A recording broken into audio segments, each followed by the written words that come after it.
Hello and welcome back to another episode of Supercoach Insider. My name is Ben. And I'm Swiz. And thank you for joining us for the Brisbane Lions team analysis podcast.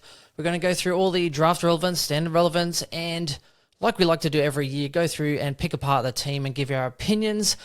Swiz, thank you for joining us, mate. Chris, I believe, will probably be on the next couple, hanging out for the Carlton Collingwood podcast, but thank you for joining us again, Swiz. Nice to see your shirt this time, Tiger Army. Yeah, no, I thought I'd get in the footy spirit of things. So, yep, big podcast. With the other big cat, mate. And it's my favourite time of the year, my favourite segment.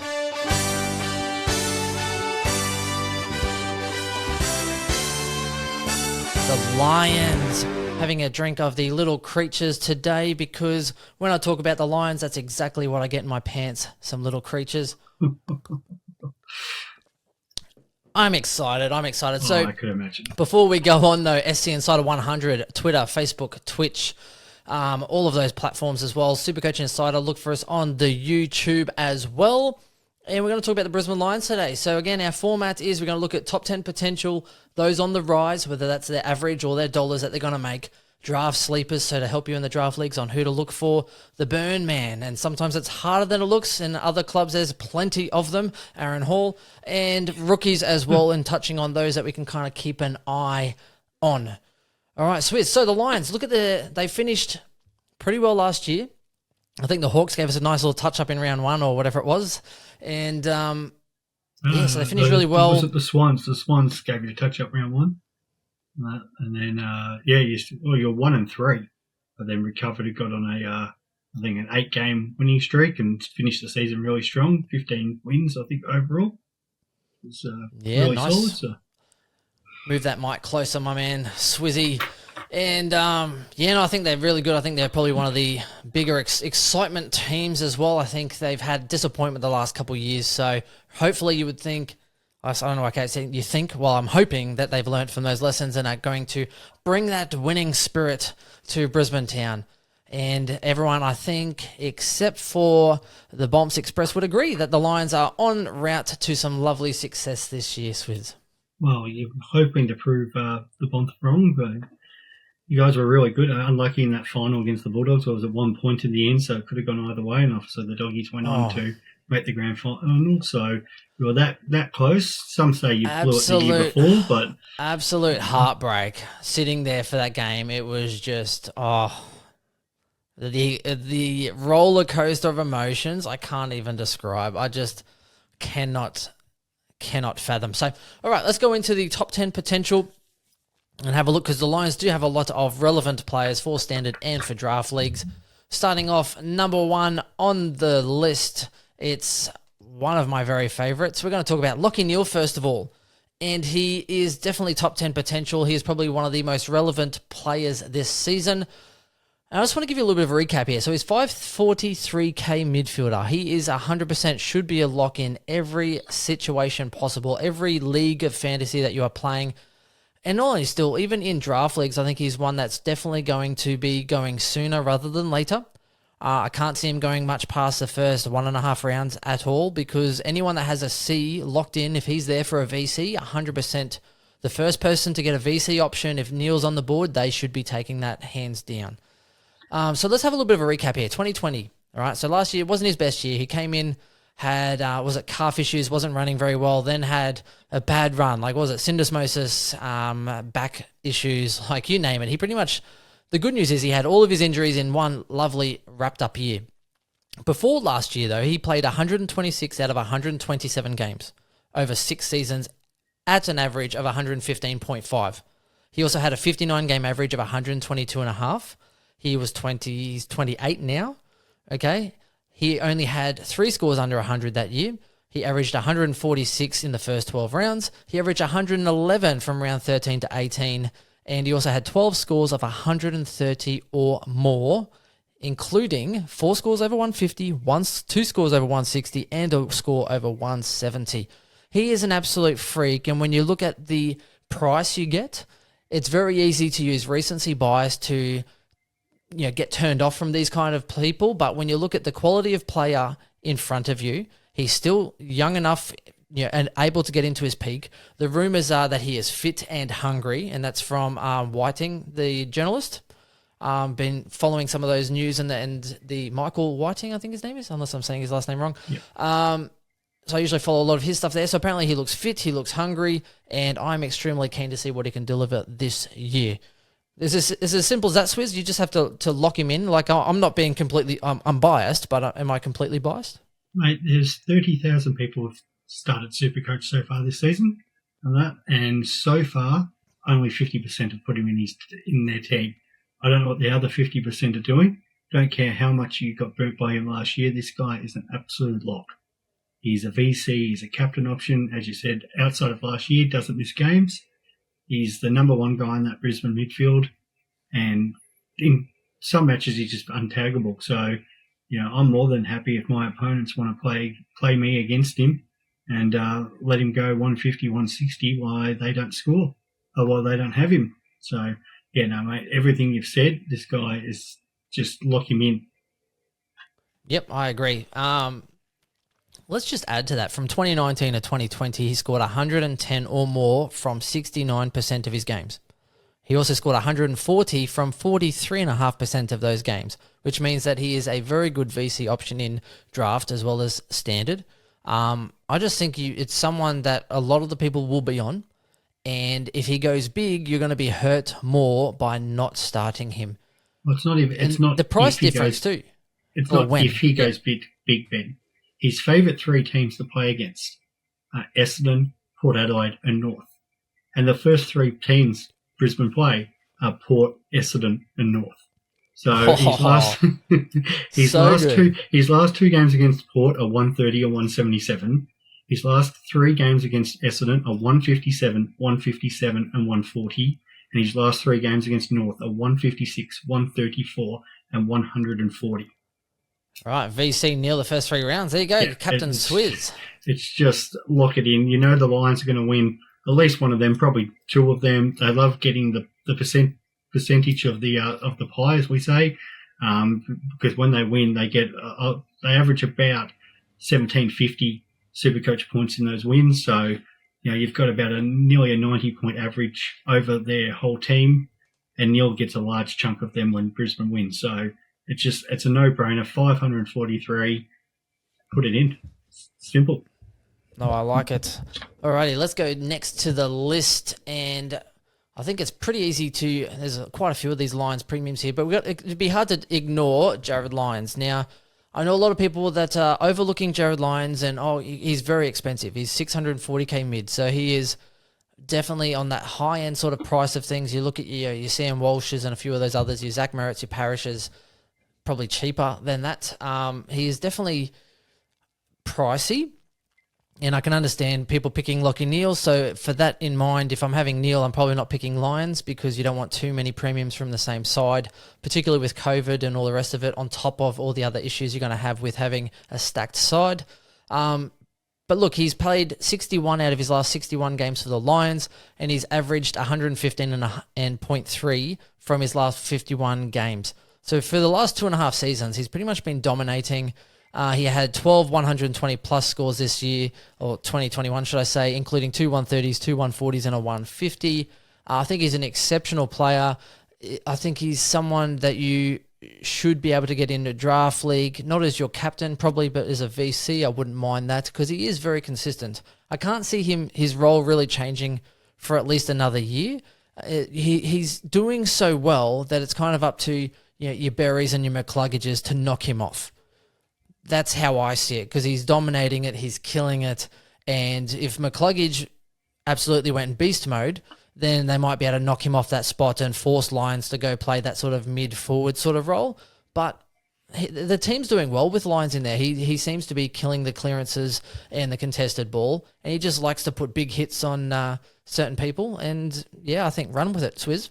Yeah, and every time he plays Richmond, he always seems to bob up for a goal.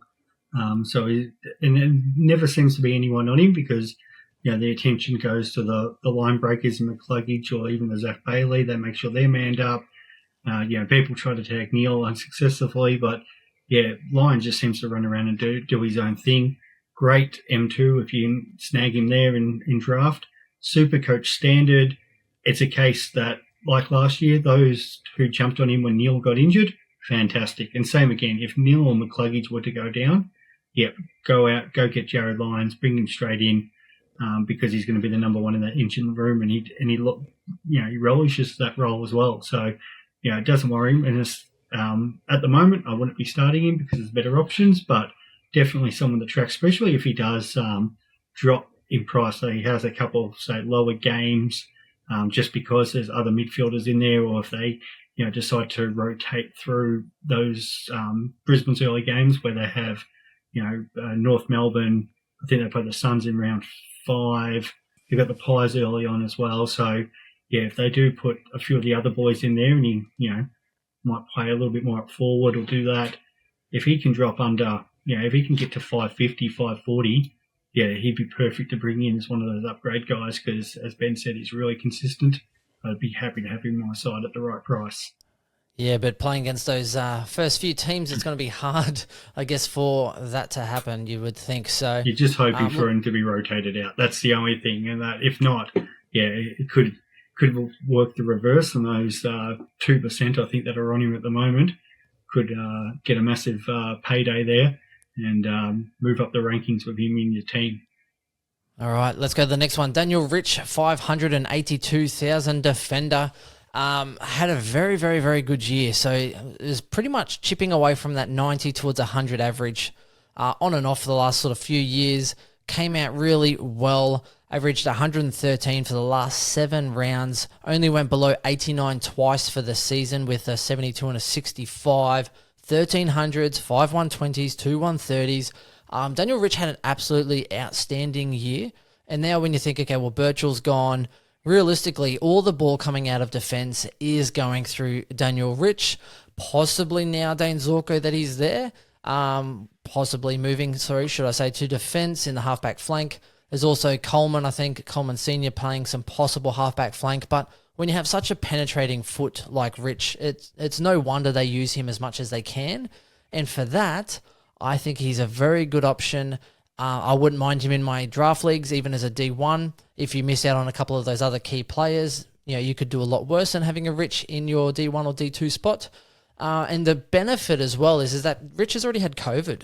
So I know you can have things multiple times. Maybe you can have Omicron and then have some of Omicron. But generally, I think if you had Delta, you can get Omicron. But I have yet to see the research because it's fairly recent as far as getting Omicron multiple times in a short period of time. So you would think that realistically he might not get it again in the near future, which would be the season length. So again, all speculative, and it's just one extra element to look at. I think last year I looked at, who's been knocked out before? Because if you've been knocked out, you're more likely to get concussed again, which is, it's silly. But you look at these little tiny things, and if you can get someone that's already had COVID, then maybe you will be less likely to miss them. Whether it works out or not, I don't know. But it's one little theory to add to a whole pile of things. Swiz. Yeah, it's a really tough one because I was sort of off him last year because of his age, and obviously he's a year older. But why would anything change at Brisbane? I feel like you guys are just playing to make finals again, and then trying to just find that extra couple of points to get you over over that game, so you can make into the prelim and grand final. It's one of those weird feelings like everything that they've done, and that Fagan doesn't need to. It's just finding little improvements. Now, that might be Zorko going back just to give a little bit of support. But Rich is so damaging with his foot coming out of the half-back line.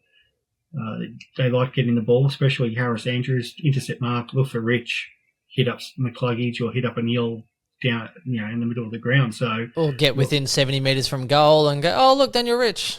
Yeah, and it's for us, that's what Jaden Short does. And Short, Brisbane do the exact same thing. It's because we know Rich anywhere inside 60, he's one of those 70-metre players. Like, you take a mark, run your 15, and he can kick at 55, 60. So he's very damaging in that zone where, especially if the opposition have zoned back. So, yeah, I can't see him scoring what he did last year, but the drop-off might only be 5 points. So he could be a good upgrade target if you wanted to see what your other defenders were doing.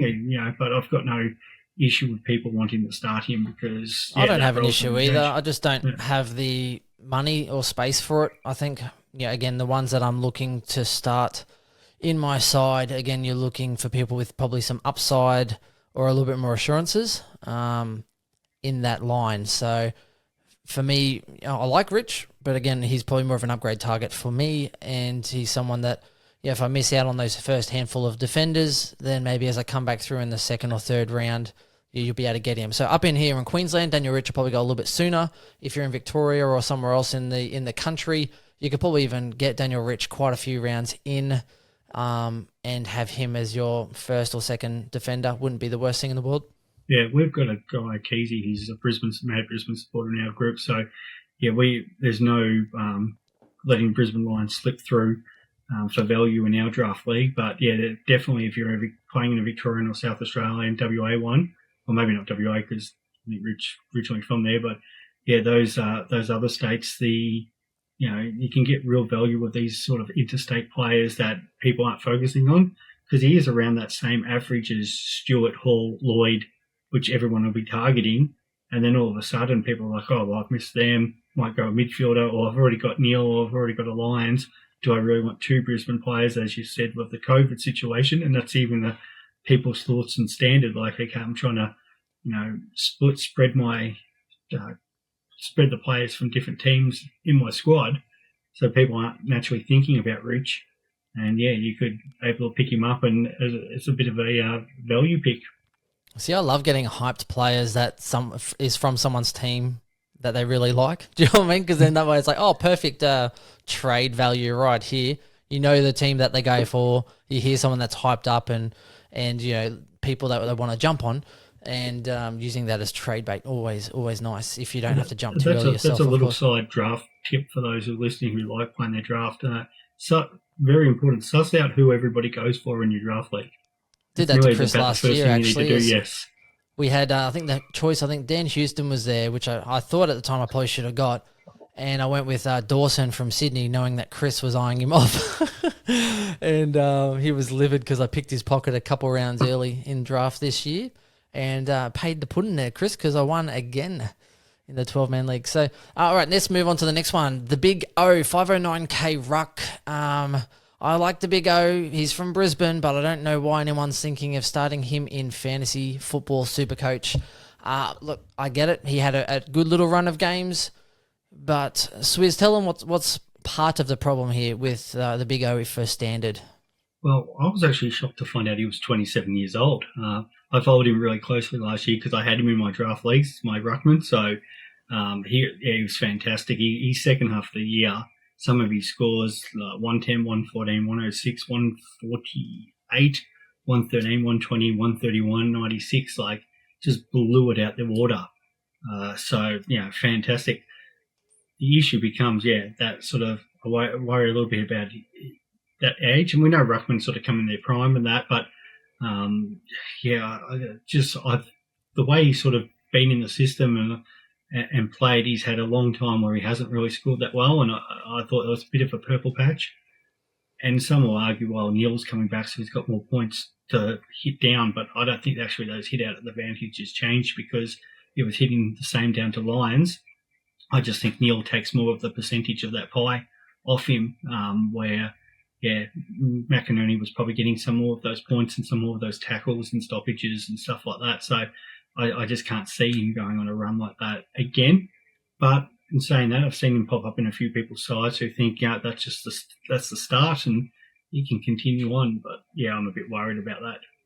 Yeah, well, I mean, it was 115 average over, 8 rounds, 115 for 8 rounds to finish the year. So look, I get it, but again, 115 over 8 rounds isn't really going to be top sort of 2 or 3 material for the Rucks, in my opinion. Yeah, so I think there's you get better options. You also get stuck there. As you said, he's not going to be a top 3 ruck. Darcy, Gorn, Grundy, you can sort of bank more on that. Or you're trying to go on that little bit of value where they're going to make money in sort of your Wicks or your Bruce section. But I just find he's going to be stuck in the middle. You might get a top 5 or 6 ruck. He's not going to challenge the big boys. And then you've got to look deeper. Some of those scores that he did score, he played, the Gold Coast went through the roof, but he played against Burgess that day. That's not going to happen every week. The Suns should have Wits back. I think he had Geelong. I forget who they were rucking that day, but it might have. I think Stanley might have actually even been out that match. So there's a couple of those scores in there if you actually have a look at his opponents. A bit like Darcy had in a couple of those games too. Like they're up against weaker ruckman, and it sort of inflates what their average should have been. Yep, for me, I think I'd rather probably Jared Witts at a price point, to be honest.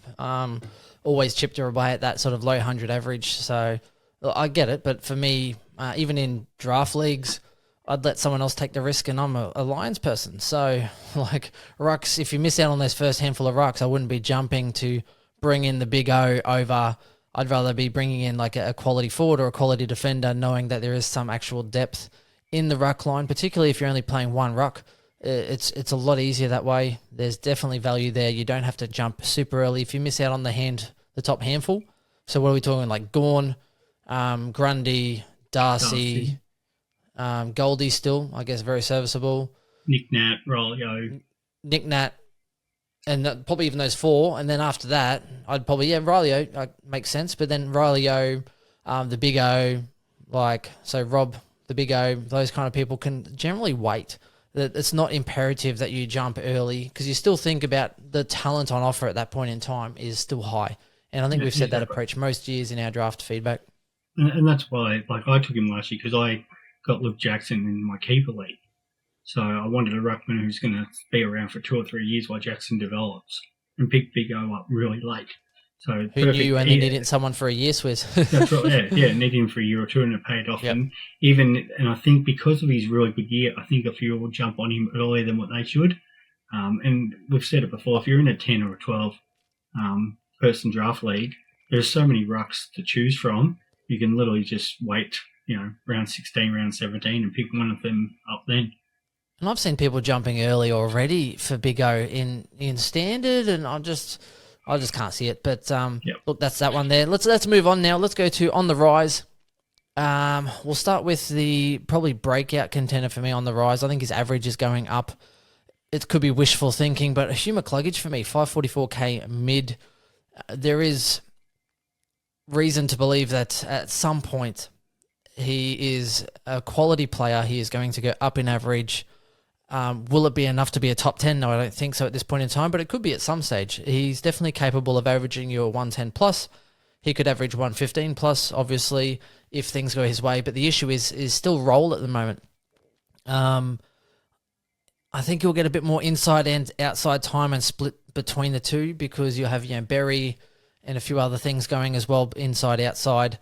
So for me, I just think McCluggage has developed every single year, and he shows these glimpses where he averages and goes on absolute heaters and averages you 120, and then all of a sudden goes through the bit of the lull phase. But he's super classy, hits the scoreboard, good inside and out. So for me, I think on the rise, Hugh McCluggage. Not game to start him. He's the same price as Neil. So in standard, I think it'd be silly to pick McCluggage instead of Lachie Neale. Only way it happens is if you pick them both. Swiz. Yeah, you need an injury to Neil or Lyons. If one of them went down pre-season, jump on McCluggage because we saw what happened last year, especially with that Lions draw. In draft, happy to get him at M3. Keeper league, definitely go all out for this guy. I traded Jack Lloyd last year in part of a deal with Chris to get McCluggage because I rate him so highly. So yeah, and you won't give me him. Yeah, no, I won't give him to you. It's just I see the midfield move's going to come. The permanent midfield move's going to come sooner rather than later. So I'm happy for him just to continue to increase that average by say 5 points a year. And we'll be talking about him probably in 2 seasons' time as Brisbane's number 1 midfielder. But so try to target him in a keeper. You might get him a little bit cheaper depending on who's got him. Yeah, this is probably the last year you'll be able to get him in a keeper, to be honest, if you're in one. Because I think he'll only improve sort of from here. And for me, I'm not really trying to pick these breakout players this year because there's so much quality on the high end of things. There's quite a few bargain options in the 200,000 kind of players and rookies. So I think it's not quite the year to be picking these speculative breakouts, and Hugh McCluggage fits that perfectly. Last year was kind of the right time to try and pick a Walsh and pick that breakout because there was definitely a lot of moves that could have been made with that. Whereas this year, I don't think it's quite the year for it. Next one, Jared Berry, 268k mid, should be, along with Lockie Neal, locked in every single Supercoach side for standard. I can't speak highly enough, and I've heard even today, like on Twitter, a few boys having a chat today saying, oh, they'll wait and see, and they're going to pass, and trap, or whatever. But man, he's been in my side straight away, and it's absolutely bullshit for anyone to actually second question it. Yes, preseason can change things. If he doesn't perform, then that obviously data changes it. But he's fit. He came back with the younger players to do the fitness as well. He is extremely fit. He is strong, and he has a proven history to actually score well when he plays. And it doesn't matter if he's inside, outside, because he gets the ball on the wing, he gets the ball in the contest. Apparently in the match sim, he actually had some time on the wing and also had some CBAs. And that was their probables versus possibles. It was like their best 22 versus the others. And when we have a look at his history, 2020, he averaged 100 over the first 10 rounds. He averaged 106.4 after round 2 if you take out the game he got injured in round 16. So here's a guy, 268,000, who can go on runs of 100, right? And the big thing here, and Swiz and I were having a chat about this, is that in that season when he played, I think it was 12 games.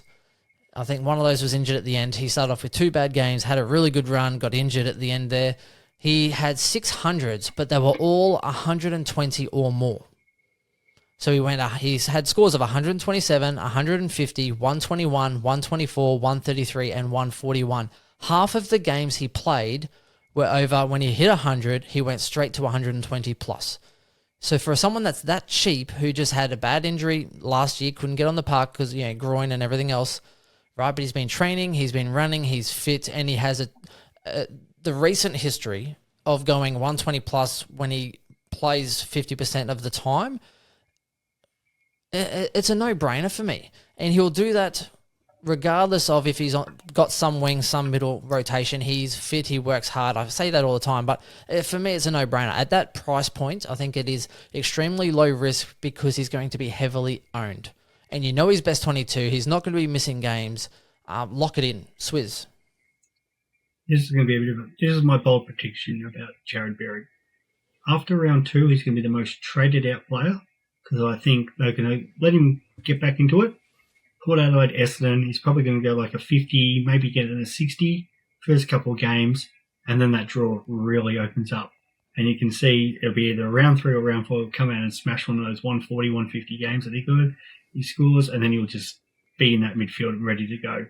And I can see it just now. People be like, oh, fuck, I've traded Barry down to that rookie because they're easier to go one of those guys down and think, oh, well, he's not going to make his break even. And we've seen this before with some players. The best one, and not saying Jared Berry's Nathan Fyfe, but I remember when Fyfe was going through this, and I think he was about 300,000, and I think he started the year about 50 or 60 points, and then the next week he went bang, bang, bang.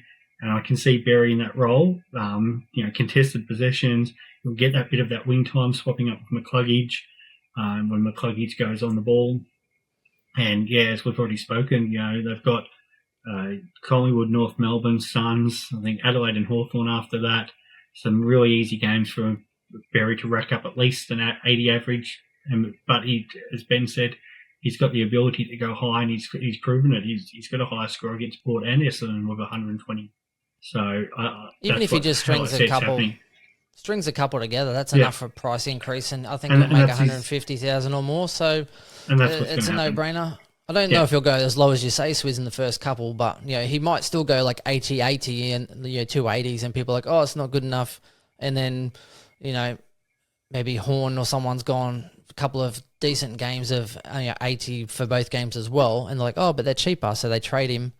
I don't know. For me, I think it's going to happen. It's an absolute guarantee. He's going to have one of those games which will be a 50 or 60. Watch it happen, and watch everyone trade it out to the rookie that everyone's up and about. And those who stick with Berry, looking at that Brisbane draw, and he's just going to smash out a couple of games, and people are going to be like, shit, those who get Berry, just well done, you've got rewarded.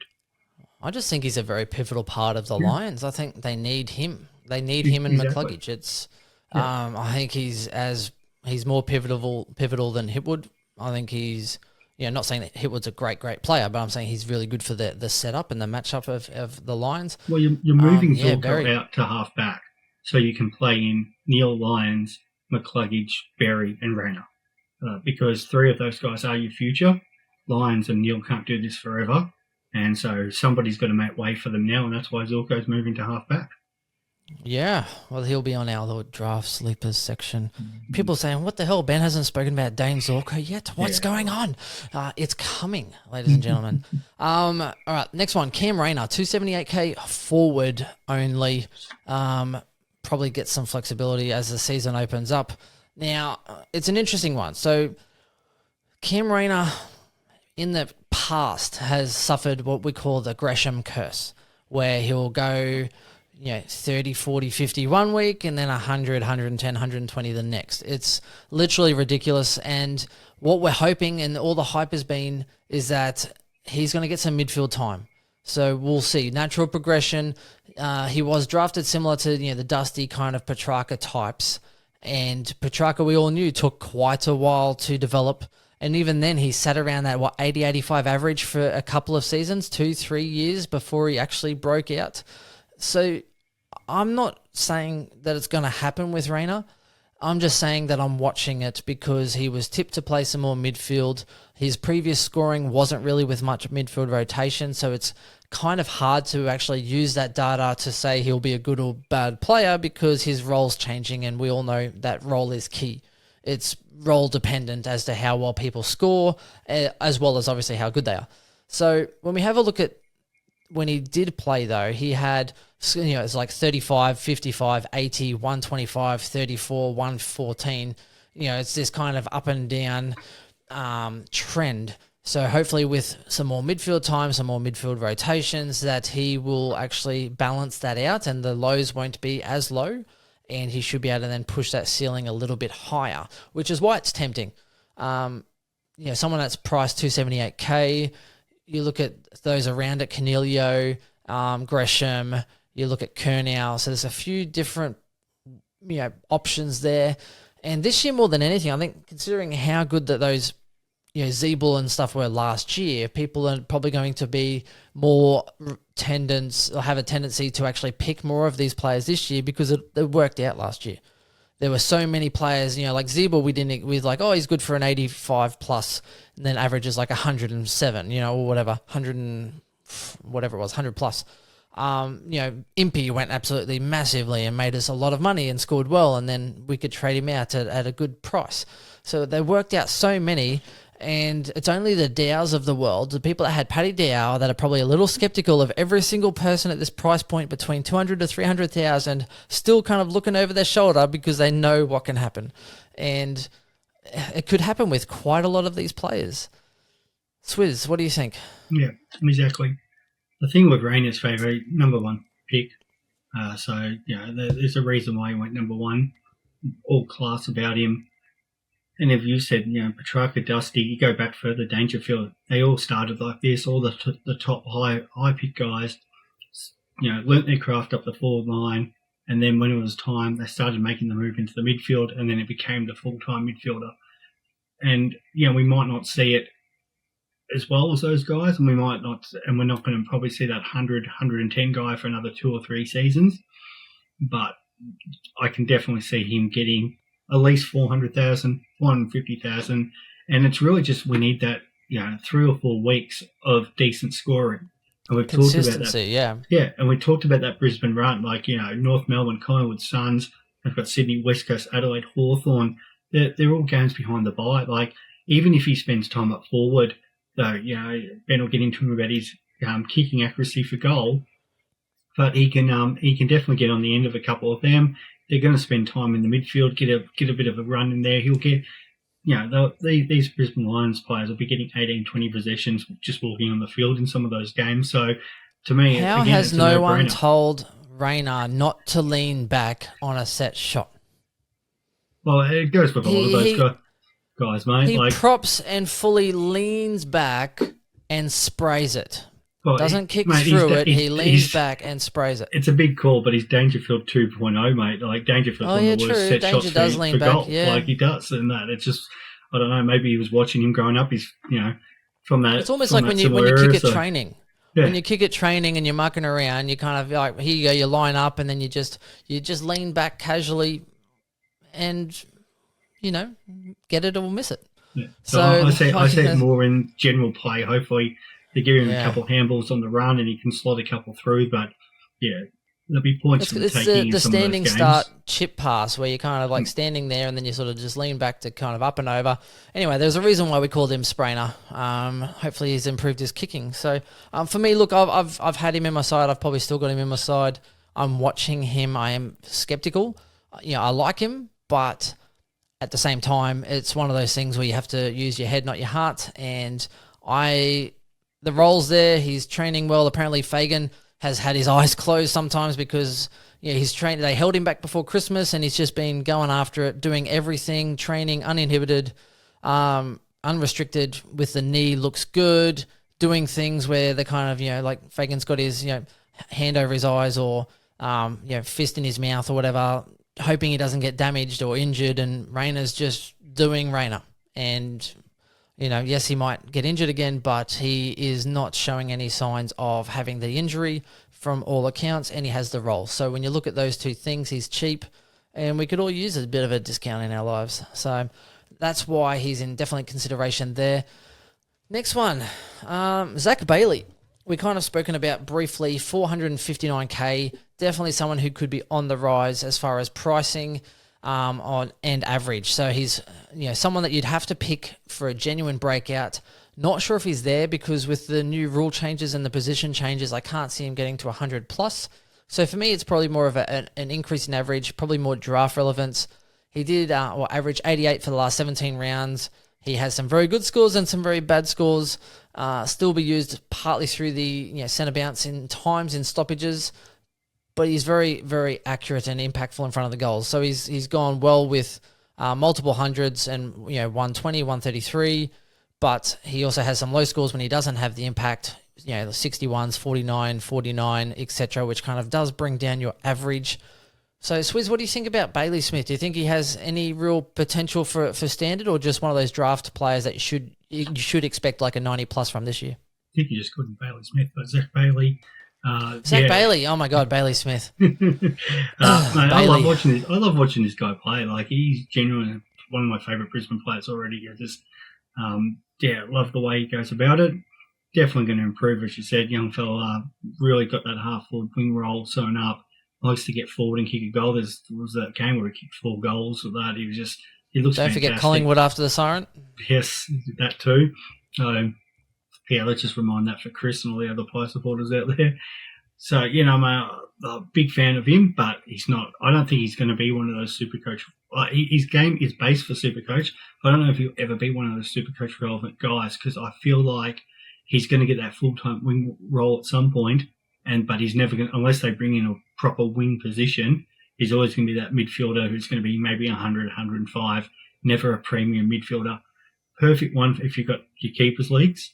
Absolutely jump on, especially your standard draft for this year. The fact he's forward listed. The only problem is because he's got that sort of style of game where you do like watching him, other people will jump on him in the league. So it's kind of the guy that may go a little bit earlier than what you want. So I don't see there's much value there, but he still should, improve his output by that 5, 6, 7 points just through natural development.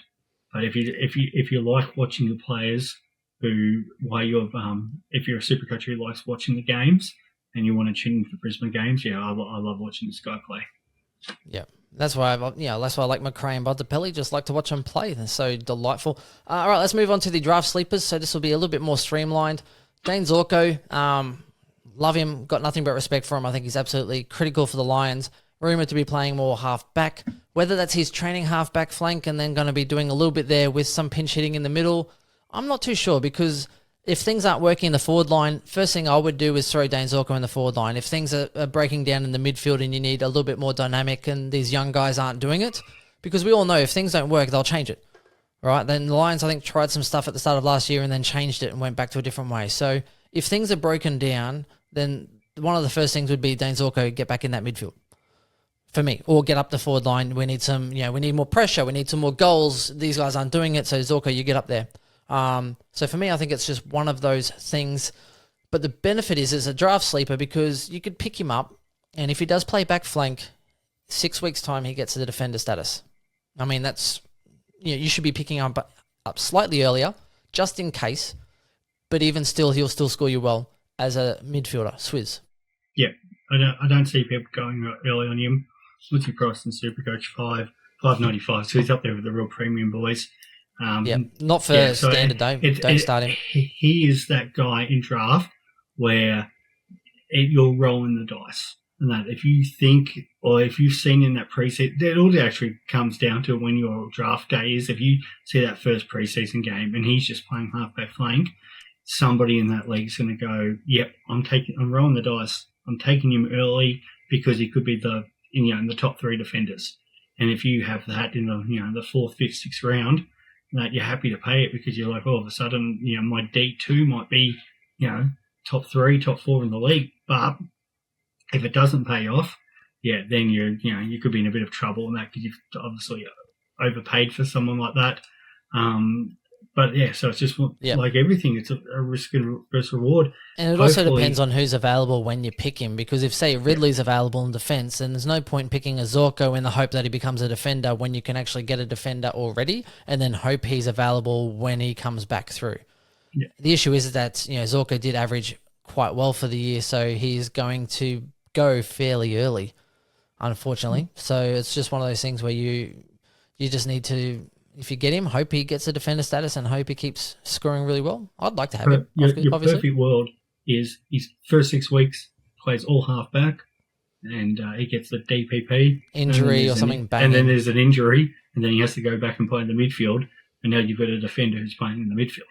That's the perfect case scenario. So I think Josh Kelly happened last year in fantasy. Got forward status. Motherfuckers. Because, played the first 6 weeks up forward and that. Because and then I get rid of him and bang, away he goes. Yeah, Josh exactly. Kelly. Yeah, so where's Brisbane with his little gift right now? All right, let's move on. Kitty Coleman, he's on the watch list, probably for more the larger draft leagues. 263K. I know some are very interested in standard based. Apparently he's playing in the back line as well. He did move there at the end of last year, so there is some scope or some people that believe that he'll do well. For me, he could do okay. He could go 80 plus, but I think his role could still definitely switch between defence and forward line, and that is not always the most beneficial for Supercoach scoring. Swiz. Yeah, I knew he was going to laugh at you, Ben, and say, we've got to keep this podcast under 3 hours if we're going to just name any Brisbane player. But then I'll scroll. Come on now. Hey, I'm talking to other people that actually have some... Just before we got on, I was scrolling through some of my groups and he was appearing in quite a few sites, which was very interesting in that. So thank you. I don't know. It's just because he's got the dual position status already. I think he's defender forward. If you can confirm that with me, there, Benny boy. Yeah, no, he's defender forward. And so, again, like I've been hearing a few as well. So I think it's like Zach, who finished really high last year, might have even got one of the jackets. He's been big on him. He's a big Lions fan as well, I think. Correct me if I'm wrong, but yeah, look, I think it's just one of those things where I wanted to mention it. I haven't got him in standard, but I wouldn't be surprised if he started out really well and tempted some people in. One of those ones, again, when your draft league's going and also watching that preseason game. Unfortunately, it's just one game and hopefully they get a proper hit out in an intra-club or maybe organise something against the Suns, because it'll be good to watch 2 or 3 games in his role because, it could be one of those real smokies. Yeah, more data is key. We didn't get much at all last year. Harris Andrews is the next one, draft sort of sleeper. He's one of those ones that just goes about his business. I think he averaged mid-90s, so he'll probably still go fairly high. But again, don't forget he did average, 88, 82, 87, and then 95 the last 4 years. So he has a potential to keep that 90 average. But there's also risk involved because he could become more accountable. So it's one of those ones where I don't mind it sort of sliding a little bit. I probably wouldn't be picking him up around that sort of high 90 average. I'd probably, if I can get him a little bit later, then I wouldn't mind it around that sort of 90 flat. And that's pretty much it for me, Swiz. Yeah, I really like Harris Andrews as well. One of those when a couple of people have had me involved before, doing like mock drafts of if you're starting up an AFL side, And I pick Harris Andrews early because I just rate him so high as a player. But for whatever reason, he's not liked by a lot of the, just the footy community. So you actually see that in draft leagues that people won't take him because they don't like watching him for whatever reason. I don't get it because I think he's a great it's just boring footy. mark. Just intercept marks, no real flair, just kind of chips it away. He hits a target, doesn't mouth off. He's just People let their biases overtake when they're selecting sometimes, and they also look the fact that he's a key defender. But he's more in that sort of rancy Scarlet mold where he takes intercept marks and then he dishes off. So I think he's a solid pick. But as Ben said, I wouldn't be trying to pick him at the 90 mark. If he's still there at 85 sort of average, jump on. Well, I heard Jeremy Cameron doesn't really like him, but Harris just has to take that on the chin and move on. We'll move on. Okay, let's move on. Burn man for me is Ryan Lester. That's so harsh because I love Ryan Lester and I think he's a great player. But out of everyone, I'm like, who can burn you this year? And for me, Ryan Lester's probably the most vulnerable player in his position. And it's crazy because he does his role week in and week out. But there's so many young people trying to knock down the door and I can't really find a spot for any of them. So like Lester, Robbo probably keeps doing his pressure business and Lester is an awesome player who can play on Mason Cox or do his role in various areas. So it's a really harsh statement, but I can't really make room for many people, unfortunately, and I hope to be proven wrong. I'll go a proper burn man, mate, and I'm going Joey Danaher. There's no way he's doing what he did last year again. He's, unless this Brisbane medical team are just miracle workers, we've seen his injury history in the past. He's, with Hipwood out again, he's taken on that load, and I just can't see him, backing it up and playing as many games as he did last season. Credit to him. Fantastic first year at the Lions, but I just don't see it happening again. Actually, it's funny because I think the last couple of years we've recorded a podcast and then by the time we've actually released it, someone's been injured and that's happened the last couple of years. So it could just be this podcast. Yes. Hopefully not touch wood. No, touch wood. Anyway, maybe on a Richmond podcast. Eh? There's a few there's a few Essendon supporters really happy with me saying that right now. So I bet. I don't know how do I get Ryan Lester and I ignore some of the actual flogs. Anyway, rookies, there's not too many to talk about here. Eli Smith, spoken about last year and this year, apparently was a standout last preseason, which is why everyone got really excited, then got injured, I think during the preseason game, syndesmosis or something or other, then couldn't really get back on the park. He has said he's ready to put a frustrating year behind him. Spoken about again, he's probably the only one, him and the person we'll speak about next, the only ones I could see probably breaking into this side.